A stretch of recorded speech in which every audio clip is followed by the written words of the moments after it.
What's up everybody, Oxyblock here with a new Minecraft video. Today we're gonna be doing something slightly different, moving away from redstone tutorials and Java gameplays that we've been doing in order to visit our Twitch stream world. If you didn't know, I actually do stream on Twitch, the link will be in the description, and I do stream mainly on Bedrock actually. The reason why I do that is because I play with friends that play on different platforms such as mobile, iPad, or PlayStation, and playing on Bedrock actually lets you play all together, so it works greatly for us. So I wanted to show you a little around, show you what we worked on, what we are working on at the moment, and just give you an update in case you may find it entertaining to join our streams. Oh, and before I forget, my schedule on Twitch is Tuesday, Thursday, Sundays from 7 PM to 9 PM Eastern Time. Sometimes I go a little over if the stream is going very well and then we're having a lot of fun all together, but usually I try to stick during those times. So with that out of the way, let's get to touring. So as you can see, I'm in a tree house. If you follow me on Instagram or Twitter, you should maybe have seen a couple pictures of this place. This is the spot we chose to begin our world.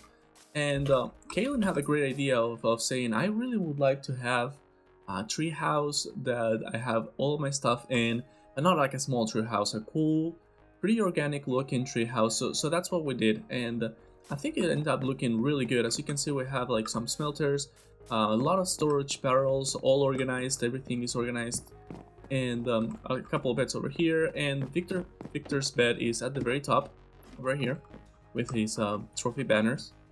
And he has actually a very nice look of how our world looks like. So let me get up here real quick. As you can see, we did make a second tree that has our enchanting table, some brewing stands. We'll be expanding on that tree later on as we keep on playing on this world.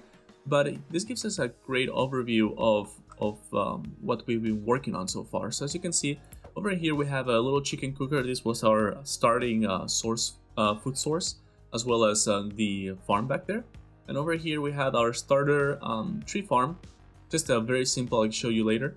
And then right now Kaylin is working on her barn over here. This is a barn that she's been working on and it looks fantastic if I say so. It's still work in progress, it's not finished, but it's already looking amazing. And over here I am working currently on a villager trading hall. As you can see, the technical redstone components and everything is all set up. And the only thing that is missing is just the outer shell. As you can see, I've already done some measurements and I'll be making the building around it soon. Over here, this is a sugarcane farm and it's actually really cool. Let me show you that first, and that way we can begin our tour.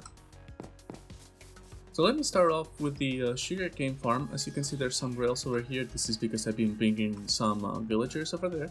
But this is a very simple, straightforward sugarcane farm with pistons extending when they detect that the sugarcane grows. Doesn't even have observers all the way, just in the middle. It's a pretty economic design. I'm not worried very much about paper at the moment. But as soon as we go to the end, which we haven't done yet, this will be expanded downwards because we're definitely going to need a lot of paper if we need to be able to fly wherever we want all the time. So this will be needing expansion later on, but for the moment it's a pretty nice design. It's in I think a nice building as well. Now over here behind me is a little park that Kaylin did, another fantastic design. I really liked what she did over here. She wanted to make something more look-wise, more for aesthetics, and I think she did a great job with the campfire in here where we can all come here, sit down, chill, talk about our days. It's absolutely fantastic and I really love it. And if we keep on going a little further, this is our sheep farm, or wool farm I should say. And as you can see, it produces automatic wool for us, and it's also in need of an outer shell. We still haven't decided what we want to do here. I sort of wish I would have put it a little more towards the corner of the river and we could have made a lighthouse. So there's a chance I may be moving it all the way to the back. And over here is the simple tree farm that I was telling you guys about. It's really simple, just some dirt lines divided by 2 blocks, so that when you break the trees and the leaves starts decaying, the saplings will just fall in the water and be taken into a storage spot that you can just grab the saplings afterwards and replant everything. That way you can just cut the trees, go on to whatever you need to do, come back, and the saplings will be out there. And over here is my current project. This is actually my villager breeder, and as you can see, it doesn't have a door, it doesn't have a building around it, but the technical redstone is actually all done, and I actually brought several villagers already. So as you can see, we have protection, we have mending, we have efficiency 5 and breaking.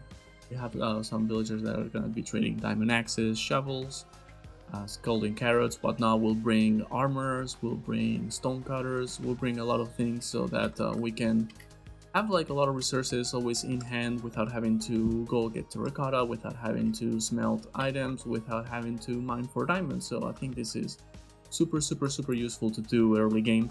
I mean, it will not be very early game because you need a villager breeder, you need a raid farm that we'll be visiting later, but it is still something that should be considered somewhat early in your gameplay. And over here, as you can see, look at this at night. This looks so good at night. I'm gonna take care of you real quick. Yes, absolutely outstanding. I think she did such a good job. She took some inspiration from some people online and put it all together, and I think it's looking absolutely fantastic. It's not finished, as I said. We still need to put like some ceilings inside, finish the ground, divide this a little better, but the outside looks amazing. We have a lot of space to work on the inside. We'll probably end up making... Whoa, sir. I'm doing a tour over here. Thank you. We'll probably end up putting a second floor where we'll be storing like hay bales or whatnot, so I think it's gonna look so good. It's really cool with this like massive door that it looks like it's open. Excellent. So let me show you a little bit where our mines are. We decided to put them on the second tree. So as you can see, the trees are connected with a bridge. And we were going down the mine with like regular stairs, and it was taking forever. So we decided to make this bridge to a second tree that was going to be a little wider inside, and it was going to be empty inside. So if we come over here, you can see that we have the chance to go up into this tree. Over here to the enchanting station, to the brewing stands. And then over here we can just drop, we don't take any damage thanks to the hay bales. And over here we actually have some water at the bottom to drop into the mines. We have a little bit of organization. We have actually a skeleton spawner that way. I know there's some headquarters over here, I think there are, yes. There's some sleeping quarters over here for the miners, miners being Victor because he does love to mine all the time.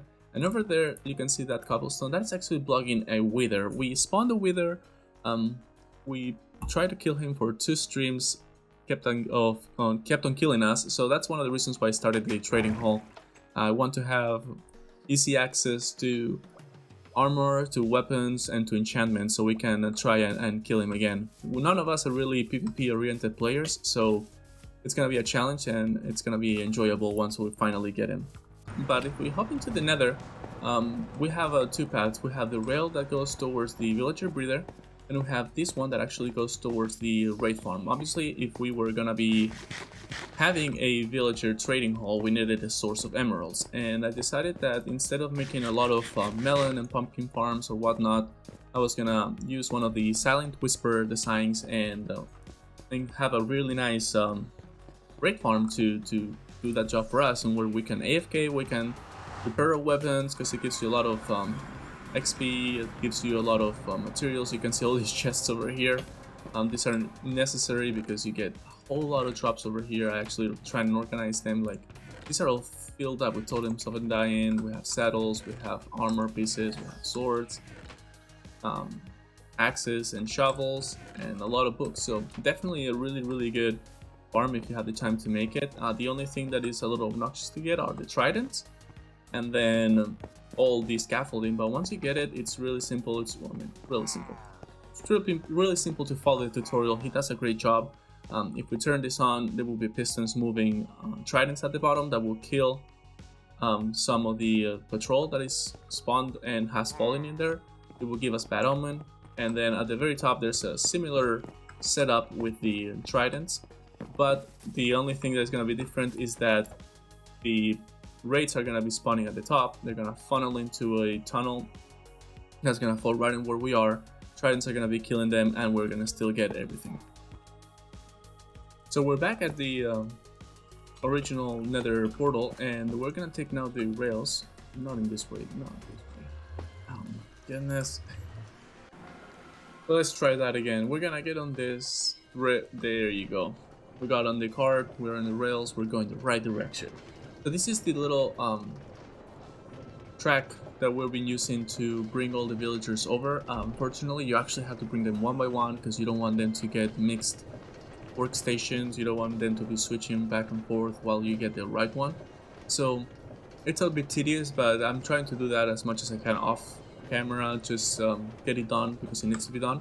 And as soon as everything is ready, we'll get onto that wither. But so you can see there's actually two portals over here. This is the portal that the villagers come from. Sometimes they get over there, but eventually they pathfind over here. And as you can see, there's a lot of villagers in there. We'll probably have enough already to fill up everything unless we get very unlucky with the traits that they give us. But yeah, basically just leave a cart, drop down there. Because it's on a corner, it will pick someone up, bring it over here, stop here. You can decide if you want to take it or not, and push him over if you need to. And over here, if we come across, if we come over to the other side, we can see that we came onto this village, and this is where we decided to build up this this villager breeder. And Alex is over here. Hello, sir. Hello. Say hello to YouTube. Very nice, very nice. But yes, as you can see, these guys are gonna be always looking at each other. And as long as they have food, they're gonna be. I tried to plant with baked potatoes for 2 minutes straight. We have a potato farm. Yes, we can show you. I'll show you guys this too as well. Come over here.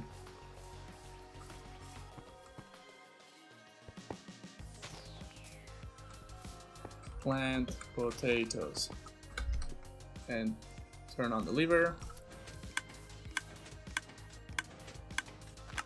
and there you go. It's automatically farming potatoes. This is really simple. The pistons move the dirt block up and down, and so the potatoes pop, and all these dispensers are gonna be throwing bone meal at the same time, so they make the potatoes grow no matter if you're like planting at the top or at the bottom, and they always pop off automatically for you, so you don't have to move. And as long as you have bone in those dispensers, bone meal, you're gonna be fine. So really nice design. Super simple, super compact. But yeah, these guys are gonna be always breeding as long as they have food on themselves, and as long as they have beds, and that's why they have a whole lot of beds around here. It's really simple to make. Once you have like the sheep farm for the beds, and you have a couple of villagers that you were able to trap and you breed them a little bit, you just bring them with tracks, and it's actually not as complicated as it seems. It took a little, maybe like 2-3 hours to make, so it wasn't too bad. I was actually surprised about how easy it was to do with them. So I believe that's gonna be the end of the tour. I don't think I missed anything. I think I was able to show you everything that we worked on and that we are currently working on. I hope you guys like it. I hope you are as excited as I am for the next streams, as I think that this world is honestly looking really cool. I'm really liking where it's going. I'm really liking what projects we have going on at the moment. And I hope that if you guys like it as well, that you can follow me on Twitch and never miss one of my streams, because I would love to have you guys there chatting over, giving us some tips, some opinions on what we're working on. And that would really be appreciated. So thank you so much again, and I'll see you guys next time. Goodbye.